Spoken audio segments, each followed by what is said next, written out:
Hello everyone, I welcome you all to the monthly current affairs roundup session for the month of March. Let's discuss some of the most important issues from the examination perspective. To begin with, let's look into the Supreme Court's verdict on passive euthanasia. The Supreme Court has upheld passive euthanasia as well as the right to give advance medical directives or what we call as living wills to smoothen the dying process as the part of the fundamental right to live with dignity.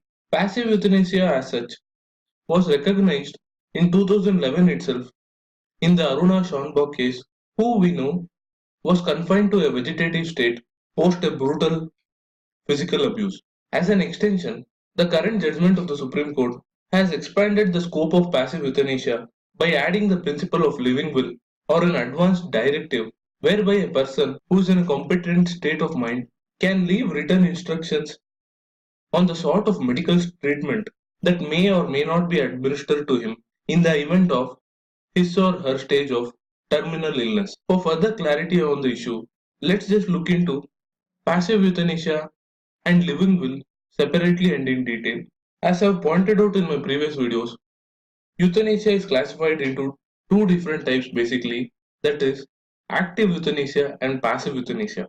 While active euthanasia involves administering of a lethal dose of drugs to cause death, passive euthanasia, on the other hand, is an act of withdrawing or withholding medical support to a terminally ill patient.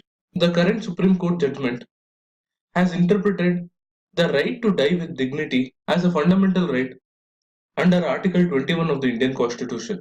The court further said that dignity of a man is lost if the person is allowed or is forced to undergo pain and suffering because of unwarranted medical support.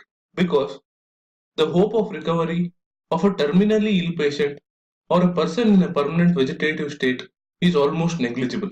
Therefore, accelerating the process of death for reducing the period of suffering of the individual constitutes a right to live with dignity of the individual.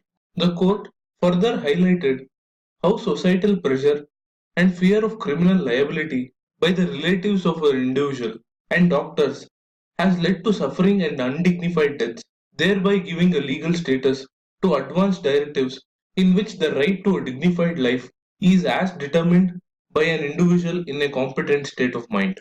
An advance directive is a clear set of instructions given by a person to withhold medical treatment in case of terminal illness in the presence of eyewitnesses.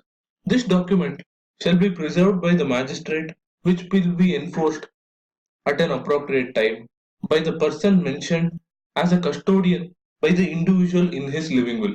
This living will provide safety to the treating doctors by assuring them that they are acting lawfully in respecting the patient's wishes.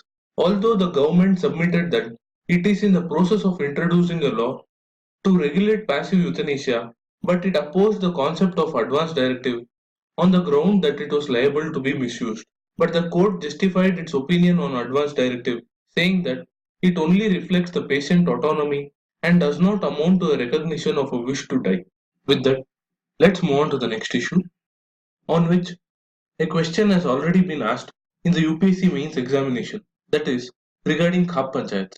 The Supreme Court has come down heavily against honor killing and has issued various guidelines to the government to check honor killings. What we need to understand here is crimes committed in the name of defending honor of a caste, clan, or a family may have their origin in India's caste system, but there are other contributing factors as well, like the entrenched social prejudices, feudal structures, and patriarchal attitudes.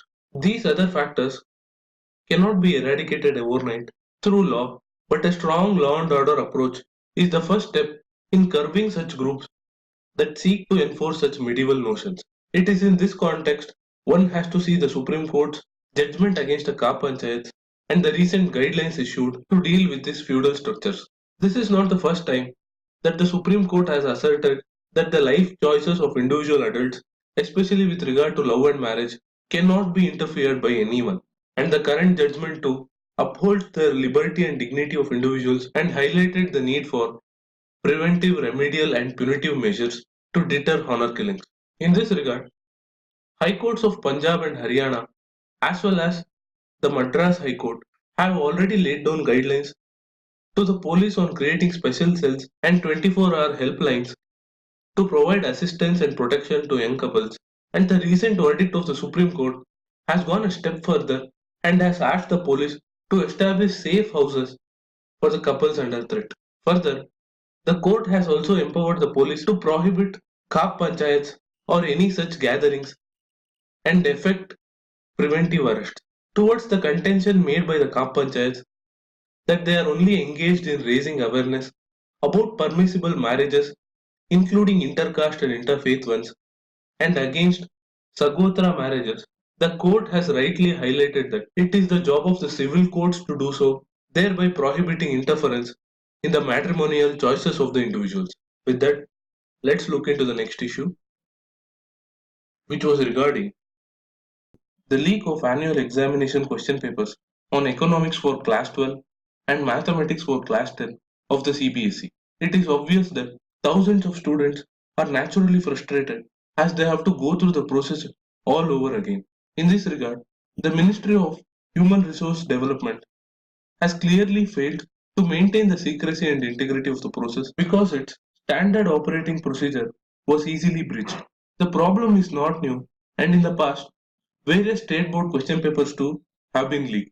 In this regard, when the HRD ministry was questioned in the Lok Sabha 3 years ago, it had asserted that the process of examination was inviolable and the question papers were sealed and stored in a secret place and released only to authorized officials with a window of only few hours.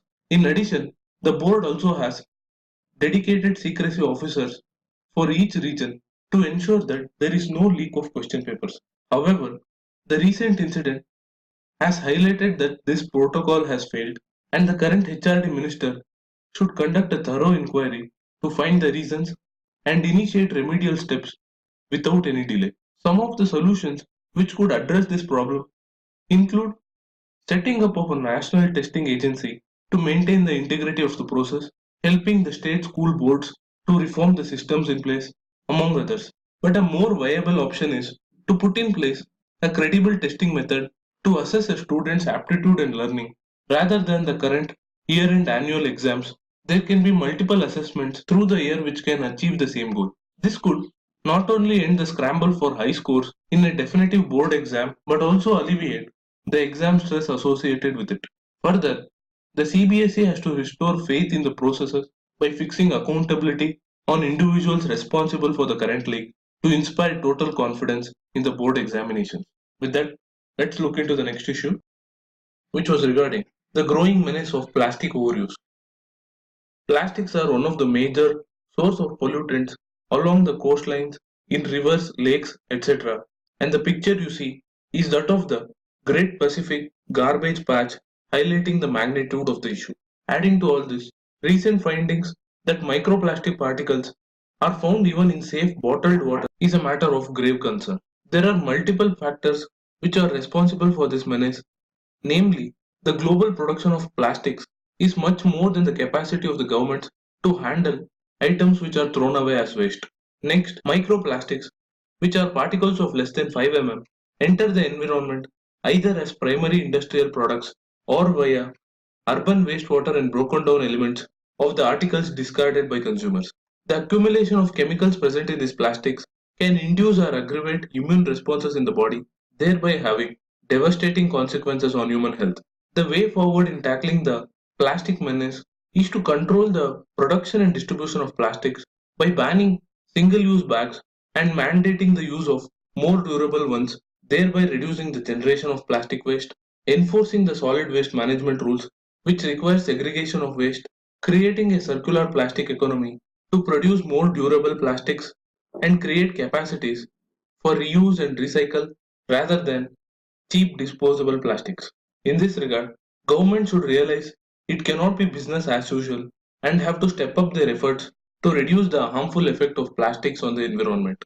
The next issue in news was the startling revelation made by the whistleblower of the firm Cambridge Analytica over the misuse of personal information on Facebook by a firm called Cambridge Analytica. The firm had accessed the data of over 50 million Facebook users and used it to influence US presidential elections through behavioral micro-targeting and psychographic messaging. The firm has also used other dubious methods in projects worldwide, as accused by one of British TV broadcaster, like the use of honey traps to discredit its clients' opponents. The breach happened through an app which was permitted to scrape the data of not only those who downloaded the app but also the profiles of their Facebook friends. This data was sold by the developer to the firm Cambridge Analytica without the consent of the users, and that is where the root of the issue lies. The whole incident has brought up several grave concerns which need to be addressed, particularly the way in which user data was accessed and used for influencing politics and elections. Regardless of whether what Facebook and the Cambridge Analytica firm did was legal or not, technology is evolving at a rapid pace, and the laws have to conform to the changing technology. Individuals who often share their data without being aware of it or without understanding the implications of the privacy terms and conditions should be provided with an opt-out option, and there must be clear laws on the ownership of data and what data has to be protected. In this regard, individuals must have the right to know what companies and governments know about them, and also the right to have their data destroyed when there is no legitimate security or public interest reasons in accessing personal data. In this regard, the issue is a wake up call for the nation where the government is still dragging its feet on framing a comprehensive and robust data protection law, which will also concern the fears of many over the misuse of Aadhaar information. Now let's move on to some of the international affairs which were in the headlines in the previous month. The most important issue was regarding the recent proposal made by Afghan President Mr. Ashraf Ghani for Taliban to give up its violence and engage in the democratic process of the country. This move is said to be the most comprehensive peace proposal extended by the Afghanistan government since the US led invasion of Afghanistan in 2001, and it includes recognition of Taliban as a political party, thereby asking the Taliban to recognize the Kabul regime and the constitution of the country. This is not the first attempt to make peace with the Taliban, but previously too, Taliban and Afghan government representatives held talks in Pakistan in the year 2015, which subsequently collapsed, and Taliban stepped up its violent campaign, killing thousands of innocent civilians. However, this time, the Afghan government has come up with a broad 7 point plan of engagement with the Taliban without necessary preconditions for the Taliban to choose between war and peace, and without any time limit for the Taliban to respond. This move comes after the US president ruled out any talks with the Taliban by committing more troops to Afghanistan, but is also seen as a sign of desperation of the Afghan government, which is troubled by both the Taliban spreading its influence across rural areas as well as the Islamic State gaining influence in eastern Afghanistan. Therefore, given that Taliban has the capacity to strike even the most fortified positions in Afghanistan, as well as its inability to capture the power in Afghanistan as long as American troops are present on Afghanistan soil. The recent move aims to break this stalemate and try direct negotiations to provide some much needed relief to the war hit Afghan people. If that was the case with Afghanistan, there was a much bigger crisis in eastern Ghouta of Syria. Recently, an agreement was reached between the armed groups in eastern Ghouta and a United Nations delegation to evacuate some militants from Ghouta to Idlib, a province in northwestern Syria which is under the control of the rebels, mainly terrorist organizations having their links to the Al Qaeda. This is a welcome development because over the past month, the rebels have refused to strike any deal with the government even after repeated bombardment, killing at least 1,000 people by using the people there as human shields. Even though around 4 lakh people are stuck in this Ghouta province, neither the Syrian government nor its Russian backers are paying any attention to the human suffering because the Russians justify the attack by citing of certain internationally designated terrorist organization. In this regard, the recent agreement between the rebel groups and the UN delegation is an opportunity for Russia and the Syrian government to cease the mutual hostilities and engage with other armed groups in order to protect the innocent civilians. Given the past experience in liberating eastern Aleppo and the fact that the rebels are unable to get any meaningful support, the sooner the government forces and the armed gangs reach their common ground for evacuation, the better it will be for hundreds and thousands of people in the region. The next important issue was a threat of a different nature, and this time from the United States of America.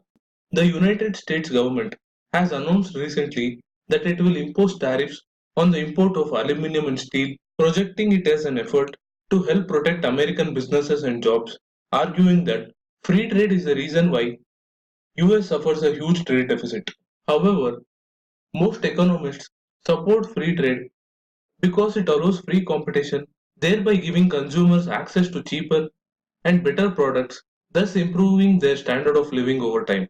The imposition of tariffs on imports has the potential to trigger a global trade war, which is beneficial only for certain special interest groups, while the ordinary consumers of all countries are likely to be the losers. In this regard, the World Trade Organization has recently warned that the recent measures of the US government could lead the world into another recession, given the experience in the 1930s when the major global trade war deepened the Great Depression. In the present scenario, the European Union has also reacted, saying that it would also impose retaliatory tariffs on the import of American goods, which not only increase the burden on American businesses and their consumers, but could trigger further trade restrictions, thereby raising the risk of a full-fledged global trade war. This could negatively affect Indian markets too, because imposition of tariffs in the US will encourage steel surplus nations to divert their exports to countries like India by creating distortions in the existing global trade flow of steel and steel products. The final issue we discussed today is the diplomatic crisis between India and Pakistan.